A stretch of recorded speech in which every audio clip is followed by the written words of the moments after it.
Welcome back, Media Crafters! Ngayon, ipapakita ko sa inyo kung paano maglagay ng text sa likod ng object or sa tao, or paano maglagay ng text behind the object. Madali lang siya gawin, i-trace lang natin tong tao. Pero bago tayo mag-trace, mag-add muna tayo ng text.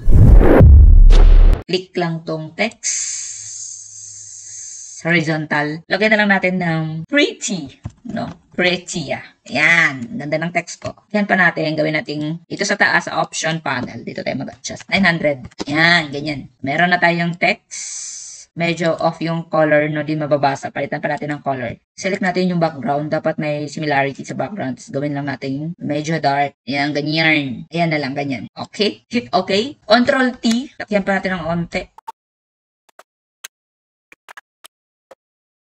Ayan na yung text natin. I-hide muna natin. I-click lang yung eye icon dito sa may layer ng text, gilid ng text. Ayan, na-hide na siya. And then, punta tayo dito sa background. Click yung background layer. Tapos, choose natin. Dapat isa-select natin tong tao para mailagay natin sa likod yung text. Para magawa yan, gagamit lang tayo ng quick selection tool. And then, brush, brush, brush. Laging talaga laglag. Oh, Jesus, na ilaw.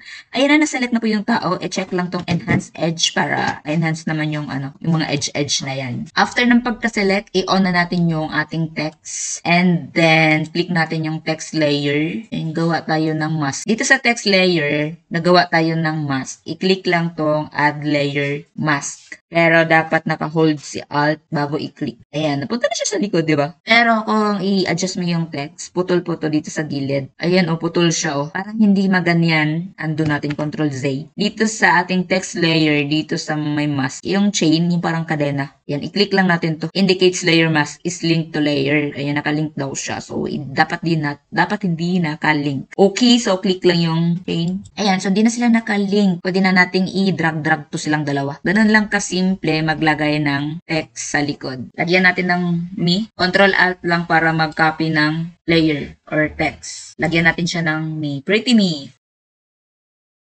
Tapos liitan natin ng konti.